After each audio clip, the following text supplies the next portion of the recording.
The holidays are over. 2024 is upon us, and that means that the best ball finals have officially gone down. So how did it go for you? Tell me in the comments how it went. Of course, a lot of you guys have heard from on Twitter as well. We're going to talk about it. This is your best ball wrap up here. Everything we talked about in 2023, everything that we need to talk about in 2024. Let's get into it, and let's start with some of the Twitter screenshots I wanted to give, because I'll be honest with you guys, I guess I do open these best ball videos, a little bit of soliloquy up top, a little bit of an extrapolation of what I'm feeling, what I'm thinking about the best ball world as we get this video going. And I will say for me, just to be real with you guys, like this weekend for me was very tilting. And I'll tell you guys, if you're following the Deposit Kingdom Discord, of course, Splash Play channel, let's talk with some of you guys on there. Some of the guys, some of our regulars, while sweating my DK lineup. I like to have lineups go in silence for the most part. So that's the first thing I'll say. I know I've talked about that as it relates to the stream throughout the course of a year where, like having to show the results, having to talk about it as we go. I just don't enjoy that process because I am very much a gambling fear person. I mean, I'm afraid of success. I'm afraid of the win. I'm afraid of jinxing things. Like I've always had that in my brain since I was gambling back in college. And then, today it still carries on despite being a pro, despite being all that stuff, or despite being a person doing this content professionally every day. So I would say for me, that's the first thing. So when things went well, were Thursday, I had Jerome Ford, and I guess I should talk about my DraftKings lineup and pull it up while we talk about this. On Thursday, had Jerome Ford going for 26.1 points. Obviously, Amari Cooper getting ruled out, not great. But for me, with some depth at wide receiver, thought that might be a positive thing. CeeDee Lamb on Saturday night going for 44.2. Amon-Ra gets 22. Very solid game for him. Sam Laporte at 15.4. David Montgomery, maybe not a usable game, but close to being usable potentially. These were the guys that had a good day on Saturday. So rolling into Sunday felt really good. Then as Saturday goes on, I just see myself go from I was in 15th place heading in to the start of all the games on Sunday, up 50K was what that would have been on the DraftKings Milly Maker. Then to see that come down and come down and come down, and also to have people in the chat talking about it too. And it's like, fuck, man, I just hate the feeling of it. I hate how it goes. That said, we did finish 230th in the DK Milly Maker. So another year, another top 200-ish finish for me after finishing 201 last year in the Best Ball Mania 3. For this year, it just was one of those where, again, I talked to you guys about this last week. Fell in love with this lineup. Really felt great about it. Felt really good about it. So to have that tilt going on, to have that in my brain and just be like, fuck, man, we were so close. Like, just to be real with you guys, like, I need this money. Like, I need to have a win coming up sometime in the next few weeks because I have to pay a lot of bills for Probably. We have Amazon bills. We have our OddsJam data bills. All that stuff's coming up. So it's a really important part here where the investment ecosystem is not good right now. So for me, DFS is in the past been a way I've bought this house, as I've mentioned before. It's also been a way that I've funded a lot of these things. And without the Football Outsiders money, with them still owing me 30 grand, also them ducking me on invested stock. Really great company I worked for a couple of years there. Point being, I needed the win. Like, I needed the win, just to be real with you guys, to make things make sense for me moving forward. So to not have the win, bit of a downer. So of course, throughout the course of Sunday, I was drinking mimosas all day, switched over some Victory Golden Monkeys. So I'm feeling it by the end of the night. And I just didn't even watch Sunday Night Football, even though I had AJ Dillon, Alexander Madison going. Two guys, of course, who were not going to give us much points. And of course, they gave us even less than I would have thought possible. But Jerry Jeudy not getting off. Like Rachaad White, terrible game for Rachaad White. One of his worst games of the year, 9.6 points. Taysom Hill gets a usable game, and frankly, the workload for him was awful. He got I think less than 10 snaps in that game. It just wasn't a lot of work for him. And then Juwan Johnson, of course, pulls directly away from Taysom Hill with his success. So it all just ran about as poorly as it has for me, has been the case for a lot of the year. And I think that's really been the biggest tale of the year for me, where you get some stuff right. You get your CeeDee Lamb, you get your Jerome Ford, you get Dak looking good, you get the game stacks. George Pickens, who was on the winning BBM lineup, two of my favorite guys, George Pickens and Christian Watson, along with one of my favorite QBs, Jordan Love. So it was definitely tilting for me. And the thing that brought me joy, the thing that kind of recentered me and made me feel good, was seeing some of the chats from you guys, seeing some of the mentions here. That includes guys like MKE. Thanks for teaching me how to play best ball. Jaden Reed cost me an extra 5K. He picks up 10K. I don't know which tournament, but picks up 10K for himself. Here's a guy. We had two guys who were Splash Play followers. Of course, you probably heard Pete just talking about our guy Lane, who Mr. Misters, who I know him as, has been a paying Splash Play member in the past as well. But a guy who was in a lot of our drafts. I don't think you can actually see the screenshot. So let me open up here. This is one of our other guys, Swayze. Swayze Express, what I know him as Twitter, finished top 10 of the DK Milly Maker with a Splash Play avatar. Junker is his DK name. So he finished top 10. Let's see. Obviously, again, Lane finished top 10 as well. I think that's this lineup right here. Yeah, Mr. Year, TM Longacre. You can see his team that Pete just reviewed. He won 60K. Even more than that, there's a few more best ball screenshots in here. Of course, all the replies. I did not put them in individual tabs. Another 1K winner here. Let's see. This is not me doing like the tout screenshot thing. I just want to kind of give you guys the perspective for how I'm viewing things right now. This one, I think our guy Tim had a pretty good run here, not make a ton of money relative to some of the other guys out there. But I don't think Tim maxes out things, so he's got a good run for himself. Another guy, 40K in this tournament, the 4 technique. He finished his top 5. Actually, he's bummed for himself. I believe he complained about it. Not the exact run out I was looking for, but happy with the knowledge gain and roster construction. But either way, another guy, top 10 in another tournament. And then here's another one, too. Our guy Lateralis, who just signed up to being a paying member of Splash Play this past week, saying that my data sheet was feeling down and about missing out advancing to the UD Eliminator Final. Put in some lineups for the early slate, had his biggest win of his life, 50K. So I have to look at this now and really reframe things for myself where there's an expression that I've always kind of aspired to, or, you know, not really aspired to for myself, but I've always thought was an important kind of distillation of what it is, where those who can't do teach. And I think it's one of those things where I'm very glad to teach, but I'm also a doer. Like, I've had a lot of success in DFS, and this has been one of the worst runs I've had in my career right now. And I don't know if it's the industry. I don't know if it's me outthinking myself with all the tools that we have at our fingertips and all that now. But like, I have been so close to the pay window this year. Of course, you guys know from the showdowns in particular, I've had 100K swings, and that didn't tilt me as much as best ball because the amount of time we put in and all of that is just really painful. But to see some success from you guys and our guy Brandon as well, a very generous Venmo chat to me yesterday, $500 out of his 10K win on DraftKings. Very kind of him as well. So your guys' success is really the thing for me. I think the hardest part for me and the focus of 2024 is like, I'm very happy with the content we do here. I'm very happy with the work I've been able to do with this, with the showdowns, some really nice chats from people as well, complimenting on the showdowns. Actually, another guy who I think, here we go, is this guy Richard here. So I love the Spags Stacks videos, credited me along with, of course, the usual suspects here for his 12K win. Point being is like, I guess I feel good about what I've done for you guys. I feel good about the community we've built here. The support, of course, not just from me, from all of you guys, whether it be in the Deposit Kingdom, whether it be in the chat here. 2024, I need to do it for myself. Like this, like I need to have the success for myself. And I've had it in the past. It's been there for NBA in particular, for NFL as well in the past. I need to get myself winning NFL is how I feel about it, where that's just really what it is, both for the actual logistics of it, as well as just like for my own ego, where I want to keep doing this for you guys. I'm going to keep doing it for you guys. But really for me, like I'm happy to see all the success. It's the one bright spot of my weekend here where it was profitable on DraftKings, was profitable on Drafters, but to not have the big win after putting in this much work after a year of the work, which you guys have seen here on stream. This is me just being real about it. Like, I need to do it for myself. And that's my focus 2024 is like, whether it be one of the big best ball wins, whether it be finally one of the big DFS wins I've been trying to chase after in NFL DFS all year. I've been hunting around. I need it to happen. So that's my focus here. And of course, everything we do here on stream will be in service of that process, along with hopefully talking to you guys more. Let's check out the chat though, because I've not been doing that. Lateralis, okay, brought him up on screen. Gifted 10 Splash Play memberships. Thank you to Lateralis here. Appreciate that. Mr. Hey, Spags, thanks for all the content this year. No way I do as well in BBM without your help. Looking forward to 2024. Shout out Mr. As I am just talking about him doing well on stream. Appreciate the super chats. Big Lenny here, 23rd in Pup 2. Only got 1K, but still fun. Jane Reed killed me. Did Christian McCaffrey kill you, Big Lenny? Because I don't think he helped that too much. But here we go. Making sure I got all the chats here. But this is my main thing. I'm very proud of you guys. I'm very happy for you guys. And now for me, it's like I need to show that I could still do it. It's really what it is. Not just for you guys, but for myself. It's how I feel about it. Where, the things I could point to, the successes that I feel good about this year. Again, Anthony Richardson to be the big one where he goes out early, did grade out as a top scorer, fantasy points per 4 quarters of games. That is certainly looking good. Of course, this year, you're going to have to probably pay a 5th round price tag for Anthony Richardson, but I would say that was success. Zero RB winning it all. I think the one thing that I really took away, the reason I put Kyren in the thumbnail, I don't think you could win this year without Kyren. I kind of felt that way going into Sunday. We're just having that ace card. And Puka Nakua, same thing too. Guys who drafted 17th round, 18th round, who were not drafted in every draft, who also had 20-point ceilings, 30-point ceilings, 40-point ceilings. And we did see Kyren Williams hit over 30 points on DraftKings. Hard to dig out of that. So I think those are really the main things that I would observe in terms of like what I did wrong was not getting the right 18th round guys, too much Terrace Marshall. In my DK lineup, I had Deuce Vaughn and Jalen Tolbert just for the week 17 correlation. And I would say the other takeaway I had too, which is something that I know Pete and I argued about over the course of the draft season as well.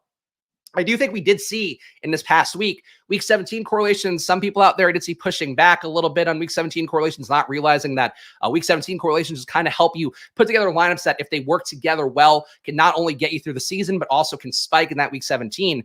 The week 17 correlation part as well was there for the winner, was there for a lot of top lineups too. And I would say that was something that we definitely harped on. Obviously, everybody's harping on across the industry as well. I just think there were a lot of things that went right with what the draft build did. So for me to not win in a year where zero RB hits and works, where late round draft picks that people didn't have a lot of knowledge on paid off, where rookies paid off, I think that's really the toughest part for me, and the stuff that obviously we're going to dial in on here. And the big announcement is going to be, of course, no showdown this week on Thursday. Thursday is when our rookie process starts here on Splash Play. So I don't know which position I'm going to do yet. That'll be the first breakdown here. And of course, a lot of people have given me some kind testimonials about how that helped them last year. So that's where we'll go for that one. BBM winner had 0 stacks. Crazy. Let's look at the BBM winner here. I know there's some breakdowns of Amin. Amin is not somebody who I think watches Splash Play, though he does watch Kyren, watches Liam. So he might be part of the Splash Play extended universe, but they're not going to be a shout out on Twitter. So dead to me. No, more power to him for taking it down. But he did have stacks. He had Jordan Love with Jaden Reed, also had Christian Watson. So I'm not sure where you're getting that one. But Jordan Love with Jaden Reed, Christian Watson. He does Pickens as well. Chuba Hubbard, a pure 0 RB build. Obviously, some guys here ended up as duds. Madison, again, you saw on my team how he did. DeAndre Swift also not doing too well. But besides that, Jordan Love is the main thing that drove the success here.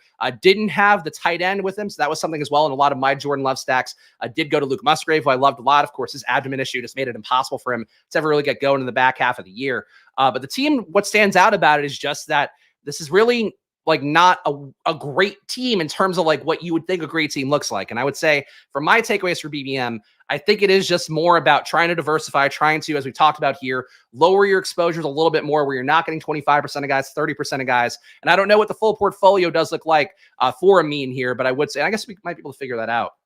The point being, I think that just having different configurations where somebody on Twitter I saw talking about, oh, week 17 correlation is overrated because I took Devontae Adams over Amon-Ra St. Brown, and that's what helped me. It was like a 10K swing for me. And it's like, yeah, that's true. But also the week 17 correlation, like this allows you to get a floor, allows you to get a ceiling, allows you to also have some upside in terms of the game stacks here. And I guess that was the part that I was talking about. I'm kind of swimming a little bit here because frankly, it's been a busy morning. Also got to work out before the stream. So I am sweaty. All the things you want from your streamer. That was the thing that Pete and I discussed as well, was like, when you have your week 17 correlations, do you want the shitty ones? Like, do you want the guys that are going to be the Jalen Tolberts, the Deuce Vaughns on a Detroit Dallas? Or do you want the premium guys? And I think what we saw this year is that the week 17 correlation is going to be strongest for the premium guys, but also guys that can earn a roll over the course of a year, as Jaden Reed did. I don't think Jaden Reed has this game if Christian Watson is in. And there's one thing that I will say that I think kind of changes the configuration a little bit, where if we do see Christian Watson in, I bet that he's a little more valuable part of that Green Bay, Minnesota correlation. But that said, I think that that sort of speaks to what we're talking about here, where the highest star players here, the guys who had the best correlation for this game, were CD and Amon-Ra. Sam Laporta didn't make his lineup, though Sam Laporta did put in a usable score. But Jaden Reed, Minnesota going that way. I think there really are something where, yeah, they crushed the last few rounds is absolutely going to be the case. But that's really the main thing here is going to be that, like, I think you do want the superstar correlations. I think you want to get that early. And I think also when you have the superstar correlations, you then want to be mindful of it, where you have CeeDee Lamb, you have Amon-Ra St. Brown. You then maybe in some builds go, oh, I'll put a CeeDee Lamb with Devontae Adams if he's here, or I'll put Devontae Adams with Amon-Ra if he's here. I think that's sort of the battle royale strategy that people have played really well when they are 150 maxing that. I think for best ball, that's kind of where people are going to push towards a little bit more, where you see that chalk stack. The chalk stack can work at $1-3 million, the chalk week 17 correlation. At the same token, though, there are going to be people that go, well, I can outthink the week 17 correlation. I get another star player in. I still don't fundamentally think that's the right thing. I think you do want to have your bets where Detroit and Dallas, two teams that end up being atop the NFC, they then play in week 17, the highest total game. Those are the outcomes you want to hit. And I think what you want to hit a little bit less is like, let me outthink myself. Let me put in a player just because the ceiling's going to be there, because everybody's going to have the stack. I think you do that in some portion of your portfolio, but over the course of your main part, it's just like DFS. Like, okay, this week a Mahomes-Kelsey stack is going to be the chalk. What do you want to do? You want to play some Mahomes-Kelsey, maybe throw in a Rashee Rice, maybe throw in Isaiah Pacheco. We also want to put some lineups in. We're putting Isaiah Pacheco without Kelsey, without Mahomes. That's how you should be trying to attack everything in a DFS way. For best ball, it's a little bit more about the rooms falling to you. When the rooms align in a certain way and you can get leverage on that chalk, I think that's where you do it. But I'd say for the most part, it is still trying to play those primary outcomes in the hopes that that hits. And that's the main takeaway I would have from Mean's lineup, of course. We can look at also, we did see our guy, Mr. Mister's lineup as well. But here's the one that he had. Dak, Lamar Jackson. Lamar, of course, buried a lot of people at QB as well on DraftKings and Underdog. Devon Achane, James Conner, again, another guy who got late picks pretty good with Achane. Gainwell, not the best. Honestly, he could have done better on his running back picks. Poor Kendre Miller, a guy that I know Pete and I put a lot of people on over the course of the summer, just didn't get there at any point this year, unfortunately. Just injury luck and not work out.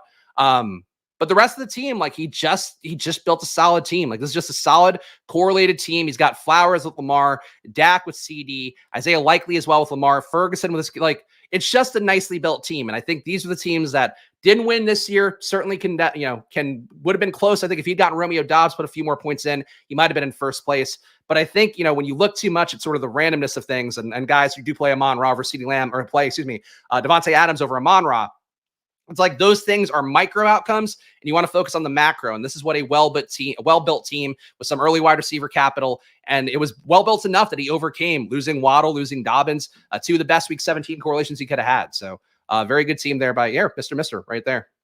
Let's see. Sorry for the bad run, but I've had a blast on the channel. Just put out $1,600 in drafters, only 10 drafts. Probably wouldn't have gotten it there if it wasn't for you. Much love. Glad to hear that as well. Again, drafters. We've not finished our deal for the playoff basketball thing, so I have to actually follow up with them. See if we're gonna do some drafters drafts. But drafters is a site I'll show you guys here. I'm just jumping around a little bit today because it's just that kind of day. So drafters finished outside of top 100, unfortunately. CeeDee Lamb going off did not help me out. Josh Allen with an okay day did not help me out against Lamar. Tyreek a midday. We didn't even get Devontae Smith in the lineup. Michael Pittman made it barely. Just kind of fell apart here down the home stretch of drafters, but still a top 100-ish finish, or just outside of top 100. End up 660 here. And just to be fully candid about the stuff, they did credit me for stuff here because I was doing it on stream. So just a pure plus 660 for me on drafters. So that feels pretty good. Point being, though, for drafters, you could see the winning lineup here. And I think, too, this is kind of the same thing where, the lineup here definitely worked out well at the end. James Conner going off at the end, Devon Achane at the end. Jalen Warren, a quiet 20-point day this past weekend, and he still doesn't even make the lineup because Kyren Williams put up 30. You needed Kyren on drafters. You needed to hit this late-round pick. Does he have Puka as well? No, he had Tank Dell instead of Puka. Point being, though, you had to hit on basically a late running back, a late receiver, and that's just how it's going to be when you do have guys like Kyren and Puka that go off. I don't think most years have that late 17th round, 18th round guy. And I think a lot of what the industry is going to push towards next year is who's the next Kyren Williams, who's the next Puka Nacua. And in reality, those are two guys in a very unique spot where you have a really well-designed offense, a really sharp coach, and also two guys who in college were pretty good. Kyren sucked last year. That's part of why I was off them. And that's something I'm going to adjust in my process, where anybody who's going year 1 to year 2, year 2 to year 3, there's going to be more in play for me as long as there's an opportunity for them to get on the field.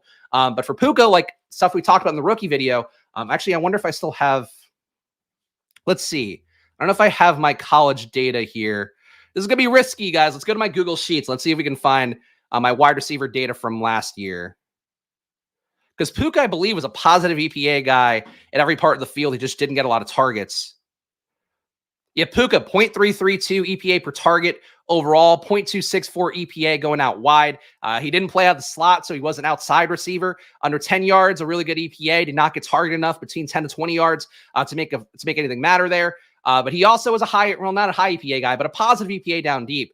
Point being is there were reasons to go to Puka. And I remember talking about him in the rookie video and being like, this is pretty crazy. 46% target per route run, probably a small sample size thing because he has 17 routes per game. He was just a guy that was misused in college. He wasn't used to his full capabilities, but you see the glimmers of greatness here and the things that also are repeatable, where earning targets is repeatable. Yards per route run is somewhat repeatable, especially against better competition. Being a high EPA player is repeatable, whether you're going from level to level. So I think there were things there with Puka that I personally just didn't lean in on enough. And I mentioned in the in the Deposit Game Discord, my DraftKings Milly Maker team, I drafted on stream and I rewatched it over the weekend because, again, I was getting hype on my team. It was doing well. And I saw Puka Nacua there on the last screen when I was like, you know who I took instead of Puka Nacua? Allen Robinson was who I took. I think it's just a lesson about, I don't know, buying in on guys who have upside relative to what we know and relative to how they're being drafted, and not just taking guys because you know the name because there's somebody cozy. And I think that's really a big takeaway. And that's why some people landed on Puka, some people landed on Kyren, and a lot of people didn't, was they just wanted to be cozy in their last round picks and wanted to go with their guys. And in reality, 4% of Puka, 4% of Kyren Williams would have carried you pretty far this year. So I think that's definitely a big focus as well, and something that has to be a lesson learned. Where did Walrus Balls finish? Let's see. I don't even know if he made the finals. He did not make the finals. Walrus Balls, unfortunately, did not get there. Let's see. The overall leaderboard. Walrus Balls. Refresh leaderboard. His top team was 91. So a pretty steep fall from when he was leading it all. But yes, the funniest name in the world of Underdog does in fact finish there. I also would pull up the Fantasy Pros top scorers from week 17, but unfortunately they haven't updated for week 17 for some reason. So that's neither here nor there. Rest of the takeaways from drafters here. I don't know. There's a lot. 4 tight end build. I would say from the winning drafters team, again, kind of a chalkier build besides taking the rookies, besides taking, honestly, that's it. He just took Achane and Kyren. So I would say a somewhat chalky 0 RB, hero RB build with Josh Jacobs going early, but Jacobs didn't help him out. So I do think 0 RB in play for drafters as well, but you just have to hit the nuts with those late round picks. He had Devon Achane giving him, what, 3 40-point games. He had Kyren giving steady 10 to 20-point games, as well as a few 30-point games. Like, there was a lot of production that this guy got late, and you kind of needed to have that. And I don't think you could have overcome that with how good Kyren was this year. My team as well did have Kyren too, so that's part of why we finished well, along with Achane. Receivers let me down, though. I do think for whatever reason in this particular draft, I did go a little bit thinner at wide receiver. Next year, definitely am not going to do that on drafters. I strongly believe that 0 RB is still the best build, as I talked about all offseason. Ends up winning, of course, the regular season prize and this final prize here in BBM. I don't recall on DraftKings if it was 0 RB that won. It might have been a Breece Hall team. Let's see. Alex 1939. He's got Pacheco, Kyren, Jerome Ford. So not a 0 RB team. He does have Taylor and Jones. But again, this is what we're talking about with 0 RB. So Taylor doesn't even make the lineup at 17 points. Jones doesn't make the lineup at 17 points. He's got all guys that went 7th round or later, Pacheco, and then Jerome Ford and Kyren are basically free at the end of drafts. So like, what you're seeing here is basically a 0 RB final team, even though he actually had running backs that he drafted early. So I don't know. I would say that I think 0 RB spoke for itself this year is really the main thing. And we'll see what happens with the industry. I think the industry still is going to see pretty soft ADPs for running backs and go, yeah, man, I got to take running backs. I got to take the new Tony Pollard this year. I got to take Breece Hall. He was so great last year. Maybe those guys could hit. Like Breece certainly gave it a good run here, gave you the best results that he had in week 17. For the most part, though, I would say that like the Breece Halls, the Tony Pollards, all those guys over the course of a year probably didn't pay off enough. And if they couldn't get in the winning lineup to actually take it down at the end, I don't know if they actually were worth the draft capital. Whereas, like, if Jerry Jeudy had gotten enough to get into a winning lineup, I took him in a 4th round pick because I think that draft's a little bit before he got hurt at the end of the year. I would say for me, it's like if Jerry Jeudy had hit, he would have paid off that draft pick completely if he just got into a winning lineup. So I would say inherently, like, I just don't think that the early running backs paid off this year. But that's my take on it. Updog's regular in chat. What did second place play on drafters? I think it's 200 something K. 150K for Updog here. But Updog, his team, Dak, he did send me a tweet, so I don't have a screenshot. Dak Prescott, Isaiah Pacheco. He didn't have Achane make his winning lineup here. It's pretty crazy because he did have Pacheco, Kyren, also had CeeDee Lamb's big day, Devontae Adams' big day, Ayuk. So again, a 0 RB build here going running back. At some point, he did go... No, he went running back late. So Updog, a pure 0 RB team here, but he got the early receivers. 2 of them paid off. He could survive Keenan Allen not playing and still finish in second place. So that's pretty crazy to see. There's Updog. Congrats, Updog, indeed. Next year, can we still call it 0 when running backs just fall down the draft board?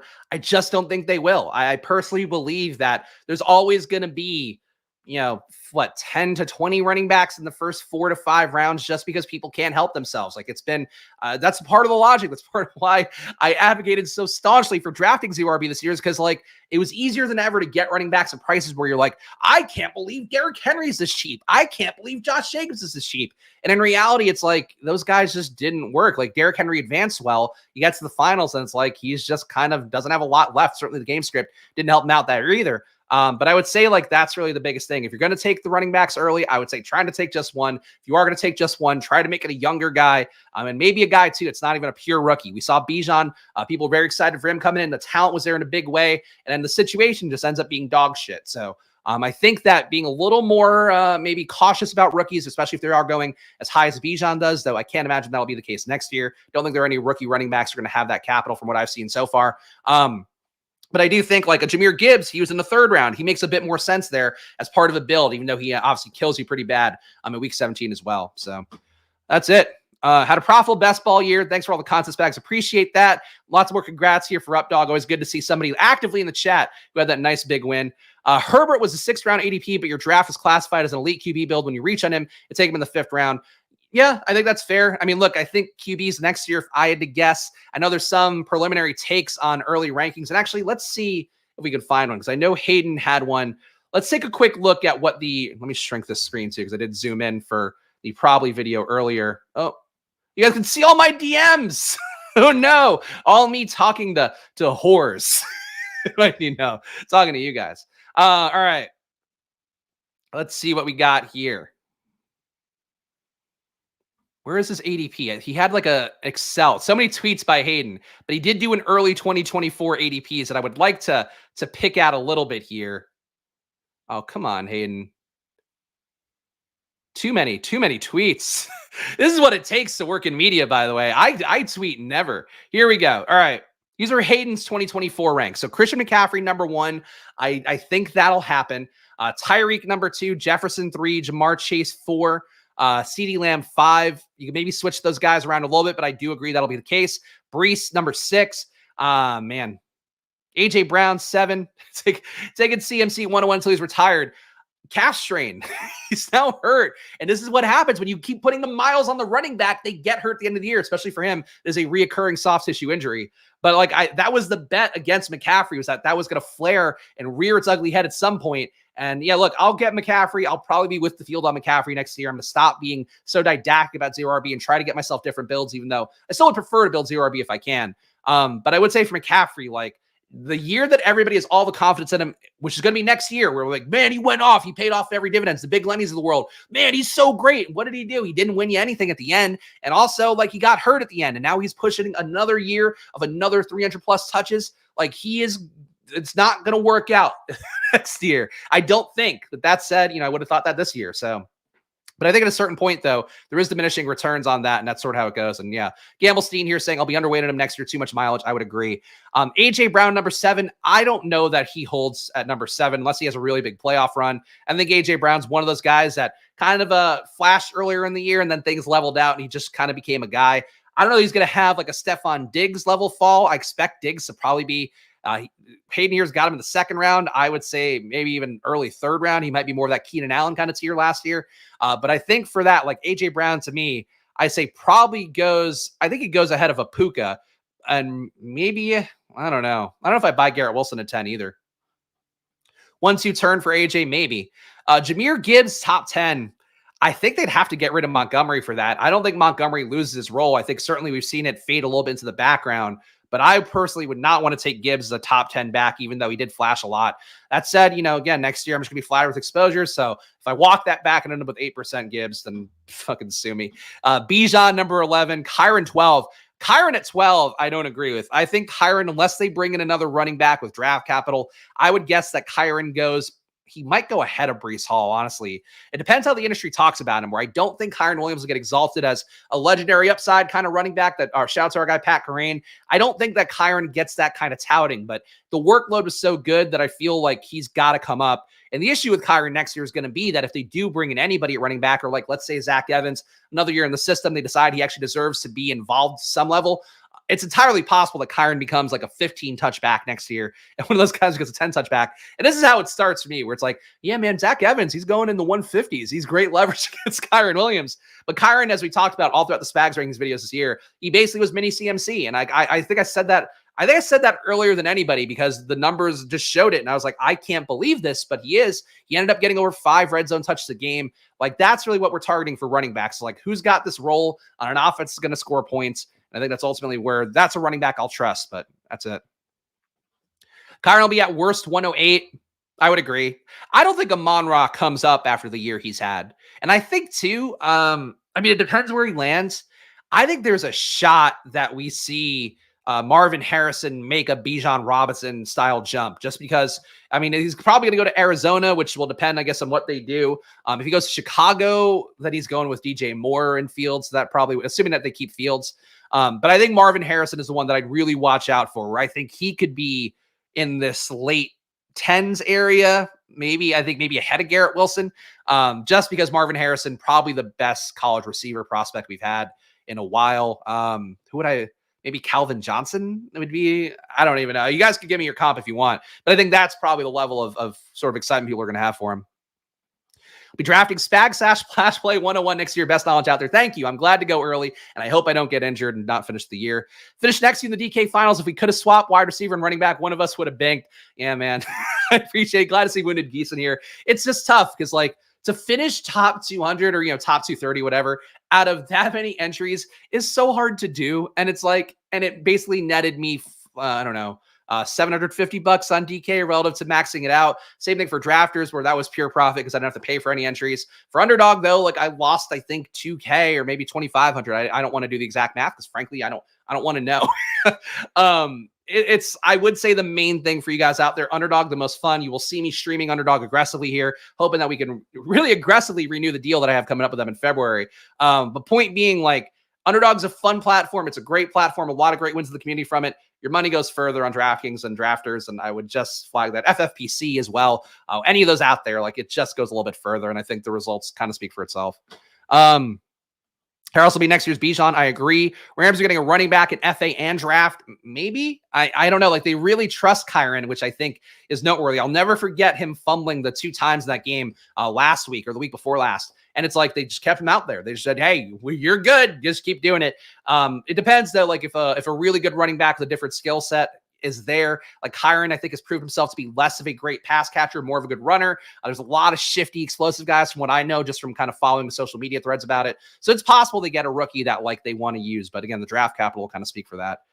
Rams tried trading for JT midseason. That's true. But, a lot of Kyren's best games, though, did come later after he came back from injury. So I don't know. We'll see. But obviously, teams will kind of give you how they're feeling about it as they go. Other guys to note here, next year's picks, Ayuk coming up, man, another guy too that I loved who ends up making winning lineups. That's really the toughest part, I think, of doing the best ball content or doing as many drafts as a lot of you guys do, where you fall in love with some guys and it's like, again, Pickens and Watson were the 2 guys I caped for more than anybody besides AR this offseason. So for them to be in a winning lineup, I'm very proud of them, but also, like, couldn't be out there. The others, for Christian Watson especially, you couldn't be doing that the first 10 weeks of the year. You couldn't be healthy during the home stretch. It's just very upsetting to see. Christian Watson, though, falling out. I'll tell you what, if Christian Watson is like a 50, 60 pick, I would take him next year. I think Jaden Reed certainly is going to threaten the workload. But man, like that Packers team with what Jordan Love did this year, I thought Jordan Love was a good best ball play. I kind of didn't think he was going to grow as much over the course of a year as he has. But Jordan Love, BBM winner, and frankly, another player that's going to be good with the stack next year. Let's see. Fantasy football with no trades or waivers. Luck will always be involved. Keep that head up next year. Could be yours. That's it, man. And that's the main thing is, like, you could build really great teams. You could build the best process possible. It's really hard to win these. So for you guys out there that did have success, even if you finished, again, the guy who finished top 10, it's like, dude, it's so hard to finish top 10. Like, don't complain about the run out. Just go that, hey, I'm excited that my run out was this good. Like, that fact that I could actually win money and win enough to fund, not just this year, but next year as well. So I think really, try not to look the gift horse in the mouth too much with best ball, just because of the fact that it's so hard. Like, it's a really hard game, very fun game, but a really hard game that is really just, you're putting in, trying to get well-positioned lottery tickets is basically what it is by the end of it. Packers next year, Lions BBM5. Definitely possible, especially if the Lions themselves get rid of Goff, and if Minnesota doesn't replace Cousins meaningfully, or they bring back a gimpy Cousins who's getting older. I think it's possible for sure, though Cousins was pretty good this year. I think Watson falls pretty far, especially on DK. I would agree that Watson having the spike weeks, I don't know, just the hamstring, soft tissue stuff would worry me. But if he's going and if he somehow goes in like the 70s, I'll probably end up, double the field on Watson. But like, that's what my approach is next year. Is just double the field. It's going to be on max. And if I really want to push it, I'll get to 20%. But I don't even think I want to really try to rein myself in and focus on like my skill as a drafter rather than just the player takes is going to be one thing for me. Let's see. Finish 680 out of 1 million. People can't complain. Yeah, like I agree. At the same token, it's fucked up because like you can complain. Like you can go like fuck. But if you finish top 10, I would just go like, well, that's the run out. Sucks, but ultimately got to feel good about it. We'll be drafting both ARs next year. Man, I had 45-year-old is where Aaron Rodgers is going to be, what, 44, 43, somewhere in that range. Real fast. Let's look that up. No, he'll be 41. Okay, so a little bit. No, he just turned 40. So never mind. He won't even be 41 yet. So yeah, all right. I guess go with Aaron Rodgers. I would certainly be reluctant coming off an Achilles tear for an over 40 guy. The injury date on that, I have to assume is not very good, but I get it. Let's see. Going to be hard to rank the Packers wide receivers. Watson, Reed, Dobbs, Wicks, Heath, Melton. Yeah, Melton came on too. Melton was a guy actually cut in the ship chasing dynasty league this year. Just because I was like, I don't know where Melton's like not on the Seahawks anymore. So I don't know he's got a path. And I actually thought he was like a pretty good possession receiver. So for him to actually have some spike weeks for the Packers down the stretch, kind of surprising. But I would guess that Reed really gets steamed up next year. And I think Reed was talented. People now comparing him to Debo a little bit because he does get the rushes. I think people are going to fall in love with Reed, whereas for me personally, I'm not the biggest Reed believer. Why draft old man AR when you could draft cool Joe Flacco or Joe Cool Flacco? We'll see what Flacco does or what Flacco does in the playoffs, because I think I mentioned it on the playoff basketball stream earlier in the week. Like, I really do believe that for Joe Flacco, like if he keeps playing like this, I don't know how you bring back Deshaun Watson. I just don't think that's the move. I'm kind of not sure where to take the video from here. Being honest, I want to give like a nice bow on things, but I feel like I just have so much pent up energy from over the weekend as well, just like thinking through the stuff and trying to, and frankly, feeling joy about the good things, but also, getting a lot of sadness about the things that didn't work out perfectly. 16th in the palm. Thanks for all the good advice. Glad to hear that from Steve as well. Melton cash game core in week 18. That could be it. What's the chances either AR finish the season healthy, though? Better go 3 QBs. Look, I hope AR does it. I'm not going to enjoy Anthony Richardson going incredibly early. Actually, where was Richardson on this? Does he have a pick? So, okay. So we're saying Laporta. Wow. So Hayden's got Laporta as the top tight end off the board. I have not looked at this that closely. That is insane to me. I still think Andrews, if he comes back healthy, I would guess goes above Laporta. I also think that Detroit is very live to pick up a real number 2 receiver next year, or to have Jameson Williams be actually a guy that takes a jump upwards. He hurt himself again, though, so a little bit of an injury-prone guy. Point being, though, like I think for Laporta, I don't know that this would be a good pick to take him out if he does have a 40 ADP. We'll certainly see when the big board opens, but I like Laporta a lot. I think his projections are going to be a little more fragile than people will realize, just because of the fact he was so good last year, but he was so good because there wasn't really a wide receiver 2. If there is a wide receiver 2, or even if like Gibbs takes more pass game work and starts getting 6 to 10 targets a game, I think that hurts Laporta a lot. So I don't know. I love Laporta. It's going to be hard to see a lot of young guys because we are seeing guys like Kelsey aging out, potentially Andrews aging out. Certainly the Kittles and Darren Wallers, those guys are definitely aged out of the top 50 picks, you would think, or top 40 picks at least. And I think Andrews maybe not. But point being, like, those guys are getting old enough. We're going to see a lot of young guys coming up. And I think a lot of them too, like Gibbs, I think there's some fragility there. Brees, less so if the offense is going to be better. But some of these young guys like Nico, Tank, I feel like there's definitely a lot of ways that they are going to be a little bit overdrafted in the early parts, and you kind of either have to hold your nose and accept the price tag or try to go a different way. But highlighting just this list, like Laporta would be one to me. Cook at 35, I think you can get his production from other running backs, if not even another Bills running back. Tank, I think, is going to go a little bit too high as well. Like, I love Tank a lot, but I think this is a pretty big buy on him at 30. Rashad White at 20. He's another fragile back. It's been pure volume, has had one of the best roles in football, but that doesn't always pay off, as I just saw on DraftKings this week. Let's see. Taylor. Yeah, I mean, look, I think there's going to be a lot of movement here, but I really think the young guys are a little more fragile in terms of this stuff. And if they're not ranked where Hayden has it, because I think Hayden is treating these guys like they're going to keep doing what they did this year, next year, I think that then they get a little more draftable. But if you're basically paying like them, not just for what they did this year, but also making a leap upwards. And I think that's where the price tags could get tough. For Achane, though, like this would be a steal, especially if Mostert is not coming back, or even if he is, honestly, he's getting old. My team early stud QB, no, I have not been, was not at any point in the draft season. I thought that was a bad play. I think the BBM winner showed us that as well. What I talked about all offseason was like, I think that they prop up your regular season chances if you are competing for that prize. If you're playing on drafters as well, I think there's still some logic in drafting a Josh Allen, as I did in my best team. But that said, like early QB, it's like when you're heading into that final, you want a wide receiver there, you want a running back there, you want maybe a tight end there, probably not a tight end. But point being, I think you want another position that can give you a spike week, whereas QB for the most part is pretty flat scoring, where you're trying to get 20 to 35. And unless you have, 40 points, like Lamar, I think had 36, at least DK points. I don't know what he had on Underdog, but I assume it's pretty close. Point being, like, you beat Lamar with Jordan Love. So like nothing we saw this year should make you think that elite QBs going that early was the move. But I think people will still take him. I personally don't believe it. Are you guys splitting that stream 60K win from BBM? Mr. I don't believe is going inclined to do that. But he did take advantage of the streamer EV. And that was one thing I guess I didn't mention early on. Mr.'s team was drafted in a head-to-head with me and Pete on Splash Play. So even if Pete and I couldn't win, we did get one winner of note on stream. I don't know if Swayze's team was with me. I don't think it was. Who won the DK Millie? It was this guy, Alex, with Prescott, Pacheco, Kyren, CeeDee Lamb, Devontae Adams, Ayuk, Laporta, Ford.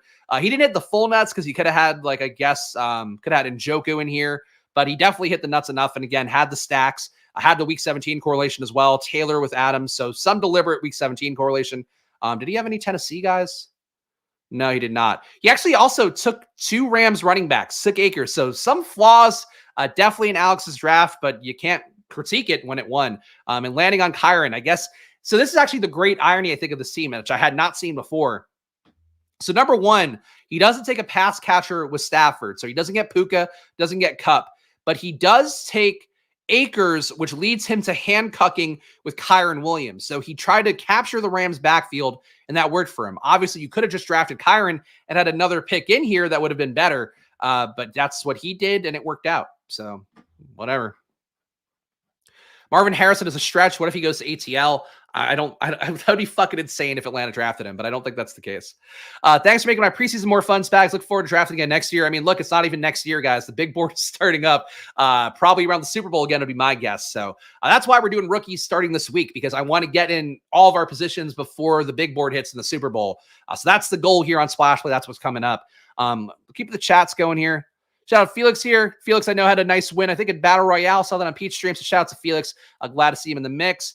Any other questions? Probably due to tight end thinness. That's also true. But again, next year, like if Laporta's going 40, I would be happy to go 3 late tight ends again and just try to find another Laporta, but that's personally me. Watson's giving me major Will Fuller vibes, but agree that Reed will get too steamed. I don't think he's Will Fuller, man. I mean, the EPA metrics have come down this year, so I really can't, extol his virtues in the same way. I just think that he got really unlucky with injuries, and again, soft tissue stuff reoccurs. But if you capture him being healthy for a year, he's just so talented. I'm always going to err on the side of like young guy with elite talent in hopes that they get there. But I agree, like 2 years of hamstring injuries and then whatever he did this year in terms of not earning targets. The good news, though, is that by the end of it, he did earn Jordan Love's trust pretty well before he got hurt again. So I think that's the main thing, because like he didn't work out with Love in the offseason. And frankly, that's another thing too, that next year, that shouldn't be everything, but we really need to be more mindful of like, this guy is working with this guy in the offseason. And it didn't really help out Romeo Dobbs, but it was Dobbs and Jaden Reed were flying to Jordan Love and working out with them. Christian Watson, for whatever reason, wasn't doing that. I don't know if he's, work ethic. Maybe he's got his own trainers he's working with. But I do think that's one thing to be more mindful of, is like these camp reports that reflect something that like gives you an advantage toward the fragility inherently of all the stuff. I think are really a thing to key in on more. And it's not like, hey, this wide receiver 7 on the team in the preseason is like looking really good, who has no draft capital. Like that doesn't matter. But this guy who's heading into year 2, who's going to go into a secure role, this guy who's working with the rookie QB or the young QB and who's getting those meaningful reps with them to build up that trust. And if you see your guy not with them, like I think you probably should cast a little more quizzical eye, because I think that's where Watson fucked up this year personally. Let's see. At this moment, Spags 101 next year. I mean, I think it's got to be CMC, I would say. I don't know if I personally would want CMC for myself at 101. I'd probably go Tyreek again. I personally but I'm going to get CMC this year. If I get 101s, I'll take CMC and I'll try to mix it up more, because frankly, getting as many 101s as I did this year and just taking Justin Jefferson, it just didn't help me. Like that was a big albatross there, because I ended up with 15% or 16% Justin Jefferson across both sites, which is great. Like if you get 101s, but I could have split that, could have taken more Chase, which wouldn't have helped, but could have maybe gotten some CMC. So I think if you get the 101, maybe trying to be more mindful of like, can I flatten out the top 3 and get those guys in some mix as your base? That'd be it. The QB asked for the wide receiver to get drafted. That's another one too. Yeah, that is direct reports of CJ Stroud and Tank Dell wanting to be together on the same team, and Stroud gets Tank Dell drafted. Of course, Tank Dell pays off, even though he did fall apart in the end. But if you had Tank with Puka and Kyren, like you would have basically like 3 free top 4 round picks is what that would have been. So that's not usually the case with late round stuff, at least from what I know of looking back in the past, and certainly from last year. But like that's definitely a noteworthy advantage to have had this year for sure. Let's see. Apparently there's going to be playoff best ball in DK. I hope it's not full rosters, because they last year did 20 round drafts of playoff, which was not fun. But I will definitely hit some DK best ball, I think, as well. So I guess the final statement here of all the stuff. Well, actually, before we do that, if you guys are not subscribed here, first of all, you've heard, hopefully you're seeing in the chat a lot of positive comments. So please do subscribe down below. Splash Play, of course, trying to build a channel here. We passed 3K subs, now trying to get to 4, trying to get to 5, trying to get to 10K on here until we eventually get to 1 million K. That's the goal here on Splash Play. And of course, again, the work continues on. Tomorrow, playoff best ball draft. Thursday, we talk about rookies, what of some position, I don't know which. Friday, we'll be doing the main slate for week 18. I'm playing week 18 like it's week 17, like it's week 16, but we'll be doing that as well. Of course, we'll talk about incentives as well on the week 18 video, so check that out. And of course, if you do want to really support the show, if you have great best ball winnings, and frankly, if you want to spend them in a way that's going to actually be plus EV, check out probably.com. Go use our data, probably.com/subscribe. Promo code SPLASH will save you 50% on any package on there. That includes our yearly ones. Our guy, Jason, actually, I should show you guys that one as well, just because frankly, like this is probably the best case study I have is our guy Jason here. So we normally don't advocate for parlays on Probably. He's been hitting them at a rate that makes me think I need to rethink the stuff here. Let me share the screen. I'm an idiot and I'm on the wrong thing. Jason hit 2 parlays on Monday while sick here. Been bedridden all but 6 hours. Missed all Sunday fun day, but he fired off 2 5-leg parlays. Won 217, won 271. He paid under $230 for 1 year of our Probably package with a 50% off. So again, if you want to make your money grow, and this is what I did last year for DK Best Ball as well, was I paid for DK Best Ball entirely off of winnings from Probably betting on DK Sportsbook. I would say for you guys as well, check out probably.com. Like our app is working really well. I also, again, like could really use the support right now for Probably. So if you have the means, if you have some big best ball winnings, I appreciate the super chats and all that as well. But like, go check out Probably, get a membership for yourself. It can really help us out and really can help you out winning more money. So yeah, so besides that, the work goes on here on Splash Play. So I'm happy for all you guys who had success. For all you guys who didn't have success, let's build on it. If you want to get a membership as well, hit that join button down below. $4.99 a month, get your name in the credits. Also get, all the VIP perks, including that matchup sheet that helped Lateralis win really big. So lots of good things going on here on Splash Play. I'm very happy for that part of it. And again, if you're like me and you just didn't get the results you wanted, the work continues on. You can't stop work and you can't get too dejected. Like for me, I probably push too hard because I don't let myself sit with like the bad parts. I just keep focusing on what's next, what I can do to make things better. And I would say that's going to be how it goes here on Splash Play, where the second that big board is out, we're going to be hitting rookies. We're going to be talking about them early. We're going to get ahead of the press cycle for everybody else. And it's going to give us some big advantages coming up here, I hope. And that's going to be the process here on Splash Play. But thank you guys for hanging along for a great basketball season. I hope you had a great holiday as well. And really, this is fun. I know this stream, I think to me, like didn't feel like fun because it's just the culmination of so much work. And it's hard to like really fully encapsulate how you feel when you do, 11 months of drafting, 11 months of prep, and then this is the outcome of it all. But I am happy that you guys had good outcomes. I feel really good about that. So let's keep it going here. And I appreciate all of you guys for coming along for the ride. Of course, shouts to the Squirt Squad as well. If you want to be a paying member here, hit that join button down below. Get your name on the screen here. But thank you all these fine folks who help us put on a show. And of course, you get my data sheet that helped Lateralis. Where's Lateralis on the screen? There he is. Help this man right here win 50K on an early only slate. So join down below, of course, and come along for the ride. And if for some reason you're not an underdog, go use that promo code SPLASH, $100 deposit match on there. Playoff best ball coming up tomorrow, so let's do that. Thank you guys for watching. I'll see you guys again soon. So enjoy. I forgot to pull up the thing. Enjoy your days, and of course, good luck. Bye.